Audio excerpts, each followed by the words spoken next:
people. Here we go. Some news headlines. Let's go. How you going, people? Well, just a little update here on the 21st of September on this Gabby murder investigation. So I got a little bit more info. I'm going to go through a timeline on some info that I've heard.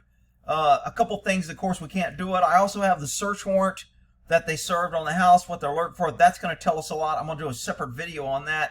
But in this video, we're going to cover kind of like what we found out that I didn't know when I did the last video. And again, I'll add this to the playlist on Gabby murder investigation. Here we go. Okay, so the body was found out in the open. I didn't know that. It could be seen by the drone and by anybody flying over, which means it wasn't buried. I'm not sure if it was covered up like with a blanket or something, but because it was left out in the open, if it wasn't covered up, it would lead me to believe as an investigator that it was a crime of passion. He killed her and then he panicked and ran off. Then again, it could have been, I know for some of you skeptics out there, she took too much drugs, she walked out there, tripped, bumped her head on a rock, and she died. If that's the story you want to believe. But when a body's found in the open like that, he didn't try to conceal it or bury it.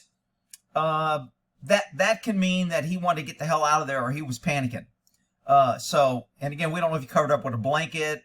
They're not saying, of course, whether it was posed. I wouldn't expect a body like this to be positioned or posed in some sexual thing. Usually your weirdos that are out killing strangers or prostitutes will put them in positions that look sexual, spread their legs, make sure they don't have any clothes on, maybe put their hands on their breast or what. So they'll do things like that. But in this case, in a crime of passion, normally you don't see that. That usually comes from contempt or hate or some long-going issues. But because it wasn't covered up and it left out in the open, it kind of implies to me passion, and he was in flight mode. I got to get the hell out of here. Shit, I just screwed up. Okay, because of the time taking or checking for drugs would be difficult. Remember, she was out there, I think, for like 20 days. I think I covered it somewhere in the timeline. But I think it was like 20 days before they found the body from when she disappeared. So in that time, the body decomposes, and I'm pretty sure they're not going to have any blood. Unless they can get it from one of the organs or maybe from something from the bones, it's going to be very difficult to tell, and again, was the body chewed up by animals? The weather, cold, hot, did it degrade a lot, a little? If there would have been a nice snow and freeze, it probably would have stopped a lot of degrading, but it wasn't freezing at this time. So anyway, it's going to be difficult because everyone wants to say, was she on drugs? We got to get the tox. I'm not sure how much tox they're going to be able to get over a body sitting out in the open in 20 days.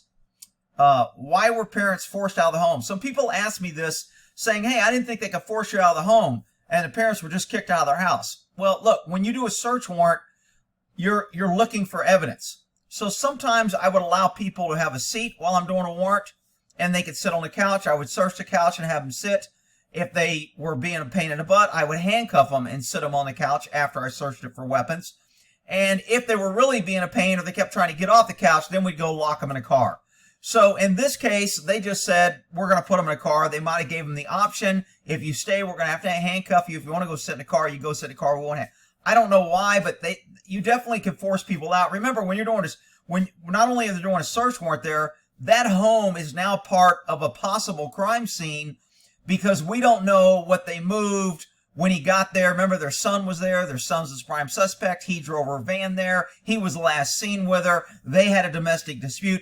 I mean, he's not talking to the cops. So this is a crime scene where evidence either could have been destroyed, cleaned, moved, fibers from the van, blankets from the van, clothes from the van, washing, bleach. I mean, there's all kind of things that they're going to be looking at his home. So you know what, parents were kicked out of their home, if you want to say that. Once the search warrant was over and the crime scene was considered processed, they were allowed back in the home, I'm sure. Now, sometimes it may take days to process scenes, so sometimes you will shut down, a place for over a day. But I don't think that was the case in this one. Okay, last time van was seen was bloggers, and it appears she was dead for 20 days. Lots of lost evidence from elements, decomp, etc. Here's an update of the timeline on the information that we know. Remember, we don't know what the cops know, and we don't know what possibly Brian or his family knows. So we only know what the cops are releasing, what the media has been able to uncover, and, you know, even that may be skeptical. So it looks like they both lived in Florida, both Brian and Gabby, with Dirty Brian's parents. And they got engaged in July of 2020. On July 2nd, they departed for the little cross-country trip in the white van. On August 12th, Utah, that was the DV and the traffic stop incident. And that was also when the 911 call came in. The male said a male was slapping a female. He chased her. Okay, a lot of people were saying, hey, man, they got the phone call wrong. They said it was a mistake. The guy that called it in probably got confused, and she was chasing him and hitting him. I don't think so. And I think I remember from the 911, you can go back and watch it on my other video, I thought he said he chased her or dragged her or hit her on the way to the van. So I don't think there was any mistake on this. I think the witness saw a male. If the female would have been hitting him, I'm not sure the cop would even call 911. Most people don't call 911 unless they think someone's a victim. And when a guy's getting hit by a woman, a lot of guys don't really see that as a victim. So I'm not even sure he would have called if she was just slapping him. So in my belief, from the 911 call, in my experience, I don't have a doubt in the world that he was slapping and hitting her. Okay, at this point, it's unclear if both were victim or aggressor, because remember, they were talking to him, and they pretty much determined on seeing that she was the primary aggressor. She hit him. He had injuries. They really didn't even, you know, entertain the fact that she could have been the victim. They didn't ask her questions. They didn't check her body for injuries. They didn't, you know, they didn't really question her as much as I could have. Lots of red flags on Gabby's behavior. I thought she was she looked abused, very apologetic, very emotional. A lot of people want to blame all that because she said I'm OCD and because somebody said she's on meds. Parents said she wasn't on meds and she's never been on meds. And she's never been diagnosed for OCD. She just calls herself OCD. So a lot of people jump to that conclusion that, oh, she's OCD, she must be the abuser. I didn't go there. I thought she looked very typical domestic violent victim, abused, fearful, didn't know what to say, very apologetic. I don't want to upset the person that abuses me. That's what I got from the traffic stop. Okay, after reviewing the footage from the scene, a forensic psychologist told Fox that Peto, I'll just call her Gabby, doesn't just look like someone who's having a panic attack or who is anxious, but instead looks scared and overwhelmed in the footage. I would agree with that. I'm not a psychologist, but I would agree with that.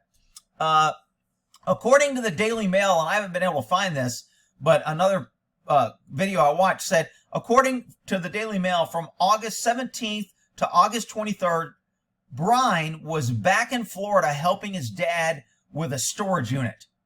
Okay, and I put a little note in here. This will be part of a warrant if it's true. Dad has some explaining to do. So when you do a warrant, you always want to look for storage units because that's where a lot of criminals hide their evidence or do something. Now that we have reports that they were at a storage unit, as an investigator, I absolutely want to know how many storage units they had. I'm looking for receipts of storage units. I'm checking bank accounts on whether they're paying for a storage unit. And I want to get in that storage unit and what the hell did they do and what did they remove? And I may even, you know, a lot of storage units don't empty trash can, or even if they have a trash can, but if they don't, you know, they may not empty it every week. They just may call and have it empty when it gets full. So I'd be hitting that storage unit and the trash can, but we'll see. On August 24th, now remember, we went from August 12th to the DV traffic stop to August 24th. Gabby made her last Instagram post, and she said she was outside Salt Lake City. August 27th, Gabby mom gets the odd text from Gabby, and the text says something about, can you help Stan? I keep getting calls from him. Well, Stan is Gabby's grandfather, and Gabby never calls him Stan. That's a huge red flag that she did not send this, and that someone else sent it. And that someone, in my opinion, is freaking Dirty Brian, but we'll see. Same day, August 27th, is when the van was spotted by the blogger. So we have August 27th, the odd text, the blogger finds the van.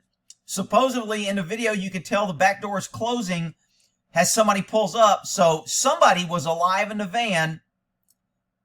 August 29th, Dirty Brian made contact with a TikTok creator Miranda Baker. Now, this is kind of a really great timeline to lock down what's going on. So the last Instagram was the 24th. The 27th, Mom gets the text, which would imply Gabby's either already dead, tied up, or injured, and he has control of her phone.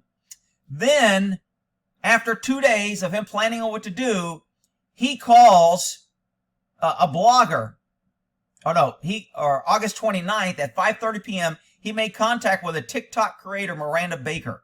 Miranda and her boyfriend picked up Brian to give him a ride. Why is he getting a ride if he had the van? He drove back with the van, and he had the keys of the van, which leads you to believe he had possession, care, custody, and control of that van because he drove it back home. So where was the van when he was getting this ride? Because somebody was in the van when that blogger drove by and saw it. So Miranda and her boyfriend pick up Brian to give him a ride, and he offers them $200 to drive him 10 miles. That seems like a hell of a job if you can get $200 to drive somebody 10 miles. But if you're trying to make an alibi, or if you want someone to remember something, or if you want to make sure that you have a good recollection of what happened, you make it larger than normal. So $200 for 10 miles. This guy was just with the cops and they were worried about money and didn't have money to stay in a hotel room. Now he has $200 to give somebody that picked him up and gave him a ride for 10 miles. He was by himself, another key factor. Where was Gabby? So Gabby, in my opinion, is pretty sure was gone from the odd text. Somewhere between the 24th, 27th is when Gabby died. Am I just looking at this? Now look, when I make these opinions, people, I get it. People are going to say I'm jumping to conclusions. It's not good. You're not a good investigator if you jump to look, I can jump to conclusions. I can lead where reasonableness is, and then I can determine that through other facts. But there's nothing wrong with me having an opinion that she was killed between 24 and 27. She was last seen on her Instagram here, and Mom gets the bad text here. This is when she was dead. In my opinion, I could be wrong. Okay, so they offer him $200 and 10 miles, and there's no Gabby.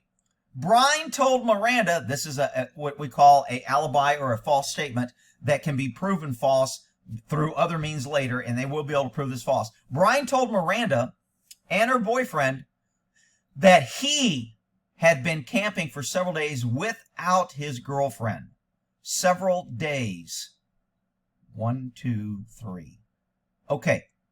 He has been camping several days without his girlfriend. That could have been a slip of the tongue, or it could have been an alibi that I haven't seen her. I don't know what happened to her. If she gets killed, it's not me because I haven't seen her. Either way, this is a damaging statement for Brian's defense. Rick, he doesn't need a defense. He didn't even do anything wrong. You're accusing him for no reason. Shut up, you freaking crybabies. You're idiots. All right. Before the 10-minute ride was complete, Brian asked them to pull over and let him out. And then he said he'd get a ride back. So he offers to pay $200 for a 10 mile. He doesn't even go the 10 miles, and then he jumps out of the car and gets out in the middle of the ride. This is inconsistent. This is behavior that's consistent with somebody that's panicking, that's mind racing. I also heard, I didn't put it in here because I can't remember where I heard it, that he told somebody, or the girlfriend or his sister said that Brian used to hear voices. And Brian talked about hearing voices before. There was also something about a book he was reading about missing girls or something, or a missing thing. I think some psychologists, again, I've watched so many videos, I think somebody said, I don't think it's connected. He was reading this book on the blog or whatever. I don't know about all that. Obviously, if they find him searching on after the 24th, if he's searching on a computer for how to get rid of a body, how to clean a van, how to dispose of bloody clothes, how to get blood out of the carpet of a van. If he's searching those after this, we call that a clue. Okay, so he's panicking, his mind's racing, he's jumping out of the car. I don't know what to do. I want to set up this alibi. I told him I was without my girlfriend. I didn't really mean to tell him that because now I don't know what I'm doing. Let me out of the car and I'll just get a ride back. This is very typical of somebody in a panic fear mode. Now, this was all on the 29th. September 1, Dirty Brian is back in Florida. So, all right, let's see. Miranda and Brian did not... I've skipped that part. So they pull over, they let him out of the car, but then Miranda says Brian did not appear like he had been camping. He was clean and did not smell bad. This is a good statement. This is a great statement. This is indicating that he took a fresh shower and he cleaned up, which indicates that he was lying when he said, I've been camping several days without my girlfriend. Again, inconsistent statements that don't make actions, behavior, things that we're seeing does not match what's being said. This is a really great statement by them.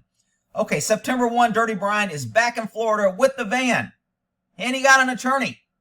10 days later, the parents still can't get any answers. They report Gabby is missing. Right after they report him as missing, September 14th, according to the parents now, Brian went camping and disappeared. September 15th, this is what I find odd. On September 14th, the parents say Brian went camping. Well, how long does he go camping? I mean, does most people just go camping like one night? On September 14th, the parents say he went camping. On September 15th, the next day, Dirty Brian's parents go to look for him and find his car at the park. This doesn't make sense to me.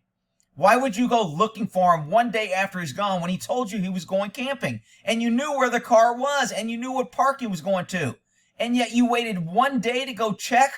That doesn't make sense. So I said a note. I thought the note originally was from Brian, but evidently I found out later the note was from the authorities. I don't know if it's police, park police, whatever. Said that the car must be moved or towed. So the parents then leave it one more night, and the next morning they go get the car and bring it home. Why did they leave it that one more night? I mean, the parents are really digging a deep hole here. On September 17th, the parents report Brian missing, and the police start looking. They go to the house. They collect some things under a ruse that we need this to go look for him. We want some clothes so the dog can smell it. Do you have clothes that he's worn? Obviously, they want clothes he was worn because, you know, whatever. But once they have it in their possession, they can do what they want with it. So they went in there, got some clothes and stuff without a warrant, and, you know, said they were going to look for him. September 19th, Gabby's body is found at this camping site in the Tenton National Forest. Unknown if the body was moved or where the death was. So, again, we still don't know. Just because we have a crime scene where the body's at, we don't know if the death or the action occurred there. So if he beat her in the van, there's going to be blood, scratches, broken fingernails, skin, you know, fragments of skin on things that are scratched, blood track. There's all kind of things in the van if they had a fight in the van. And then if she died in the van, he moved her over there. Maybe he beat her and she walked over there and fell and died. But we still have two very different crime scenes because the van becomes a mobile, movable crime scene, and the park is pretty much stationary. Once we secure the park, of course, 20 days later after a lot of things happen, we can search that crime scene. But we never will be able to search if the death took place in the van because it's been moved, mobile, clean, transferred to mom. Now it's in custody. I still don't think that they're going to be able to clean up all trace evidence depending how much, you know, it took place. So, the day after Gabby's body is found, the next day, September 20th, FBI serves search warrant. Why did they wait till the body? Most people that's been watching me will know. If you haven't been watching me, they didn't really have a crime before. Remember, Gabby was just a missing person. You can't go get a search warrant on a missing person. You have to have articulable evidence or articulable circumstances that you can put in a warrant that would lead a reasonable person that she's dead or she's injured. And they really didn't have any evidence of that before. So getting a search warrant would have been a little bit difficult. I think they could have maneuvered a search warrant, but I think, again, I'm just thinking, I'm hoping that they were allowing him to move around so they could gather more and better evidence. But, you know, the fact that he got away tells me to believe they're incompetent, and I can't believe they didn't have the prime suspect under 24-hour surveillance or tracking. I was expecting, to be honest, the day after they found the body that they would find him and arrest him. I really thought he would be in custody right now because I assumed that they were tracking him and following him. And the fact that they weren't, man, that's a huge incompetent check mark in my book. But anyway, September 20th, they get a search warrant. Why? Because now we have a body. Now we have a homicide. Now we have a crime. Now we can get a warrant in order to go search for evidence of that crime, the murder of the dead body. So that's why the day after they found a body, they had warrant. They probably had warrants already typed up and ready. So as soon as we find a body, all we have to do is update it for this and boom, turn it in and we've got it. So Dirty Behind Prance, we're going to do a press release, I think today or tomorrow, but now they have canceled that press release. 9/21, so that's today. This is what we know. The things we're waiting on now is the autopsy results, the cause of death. There's probably going to be more search warrants if they find the storage facility, or if they find out he had an apartment. They may search the sister's place if he went there. If he had a best friend and he stayed there, they may search him. I mean, they're working everywhere. So there'll be more search warrants, I'm thinking. And then finally, there's going to be an arrest warrant issued for Dirty Laundry Killer. All right, I've got the search warrant. I'm going to go over that in a separate vehicle. Just wanted to get you guys up to date on what I know, and I'm just following this case. Look, a lot of people were asking, why is this case so important? I mean, this morning on the radio, they went, just because she's white, they're covering this. That's so bullshit. Don't fall in for that crap, okay? Look, he is a white suspect. If this was a black woman and we were plastering out a black suspect's picture and name and calling him a person of interest, everyone would be saying it's racist. So, according to the left-wing crazy PC world we live in, if it's a white victim, you can't cover it. If it's a black victim, you can cover it. But if it's a white suspect, it's okay to cover it. But if it's a black suspect, you're racist if you cover it. It's just absolutely ridiculous how they throw around a race card and people literally live their lives avoiding being called a racist. It's just freaking ridiculous. I don't give a shit. Call me a racist because I'm covering this. I don't care. It's in the news. It's an interesting case.